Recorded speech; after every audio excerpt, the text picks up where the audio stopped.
Hey everybody, Mr. McCarthy here. Just going over one of the first things that you should be doing when you're working on your marketing campaign or any project for that fact of the matter, and that is coming up with your concept or your idea.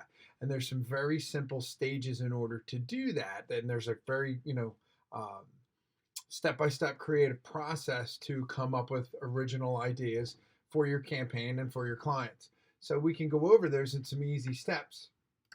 First thing you do is you go to the lecture section for the marketing campaign, and you'll see some really good vocabulary associated with that, which is, all the terms we use in industry.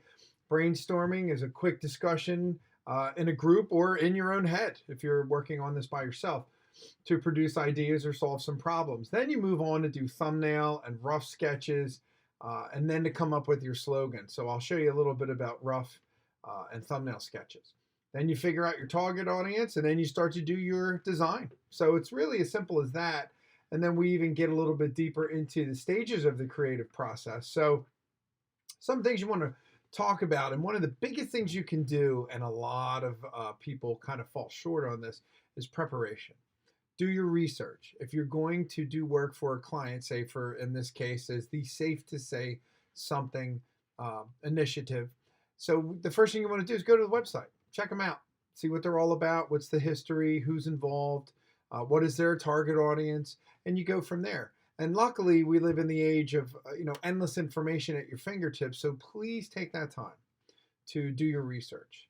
Go on there, look it up, see some other nonprofit companies that are similar in terms of they're trying to help in the same way that the Safe to Say movement. It's a safe place for you to talk to someone about your concerns, either for yourself or for others. So to go on, do some research on other companies that do that and organizations, and you can get a wealth of information from that. And that's a very easy thing to do. But do your research, look for an hour, a half hour. And when you're done, give it a little bit of time. Wait till the next day. Let it kick around in your head for a bit. And that'll really kind of help let things, what they call incubating, which is right here. And then you'll kind of figure out the things you need to do. So when you've never really brainstormed before, it's not a very easy thing to do. So there's a couple of different ways to think, which I just discussed was convergent thinking, is pulling together knowledge and resources and then evaluate it and verify it. So that basically says it's like, I have this idea, I did my research, but is it valuable? Is it going to work? Can I pull this off? Is it what the client wants? So you really need to rationalize and make sure you're going to move forward in the right direction. Then you have what's called divergent thinking, is reaching for the sun, take any and all ideas, come up with something new, go big or go home. So I like to think that way, and then I work my way down to like more of the convergent thinking. And there's a great video here on creative ways to brainstorm your ideas. So really, moving on real quick, this is what brainstorming is all about. It's, me, I'm old school. I like to write stickies. I write on the wall, and I just get all my ideas out on paper. And really, that's a very helpful way, especially when you're in groups, to put your ideas on there. And there's some really good graphs here on what, left brain thinking, right brain thinking, how brainstorming works. So there's a lot of great stuff on here, which is a very easy way to go in there and look and see what it's all about. Then really, as you start to work on your slogan, once you've picked your topic for your marketing campaign, and like I said before, you go into the Safe to Say app, and then you look for the list of what to report, and then you go from there. So if you pick, say, vandalism or bullying, then you figure out a slogan that's going to interconnect all your advertisements, whether you're second level and you're working on your radio spot, or you're working on your video, or you're working on your print ad. One common slogan or that theme is going to pull everything together and people remember. Like got milk or just do it. Those are very, easy things to remember. You may not exactly remember the advertisement, but you do remember the slogan. So it's a good thing to come up with. Then when you're done, you start moving on to your thumbnail sketches. Thumbnail sketches are rough, gestural, little thumbnails, and you do not have to know how to draw. The first thing students say to me is, I don't know how to draw, I'm not going to do this. It's okay. You're really just trying to get your layout, your basic idea, where your picture's going to go, where your type's going to go.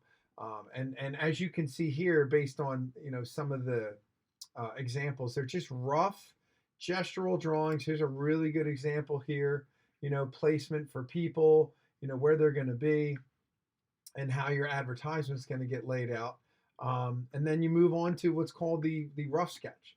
The rough sketch is, let's say, for example, you pick vandalism, you have a couple different ideas. The first thing you do, you start sketching them out with your thumbnails, and then you narrow it down. You're like, all right, out of the 5 that I've done, I really like 2 or 3, and then you want to narrow it down to 1. So once you kind of get there, you start to do the rough sketch. And then you can see there's more definition put into your drawing. There's a little bit more of the thought process that's going in there, as you can see. And you really start to kind of nail down those ideas of what it is that you're trying to, get across to your client or to the viewer. So when you're done that, then you pick your final and you do your final comprehensive drawing, it's called, or final layout. You can easily, if you want to draw in Photoshop, I don't care if you do it on the computer, you have a stylus, your tablet, doesn't matter. As long as you're drawing something and coming up with that idea. I draw because I can draw and it's easier on a piece of paper. Sometimes it takes me forever on a computer, but there are times I do mock things up in Photoshop. So really, that's what I wanted to cover for today, for this lesson, is to really just take your time, figure out your audience, figure out who your client is, what is their background, what can you learn from them on the internet, as well as from other similar clients or even competitors, and grab that information and use it for yourself, for inspiration. Then once you do that, you start your thumbnails, you start your slogan, you start your roughs, and then you come up with your final.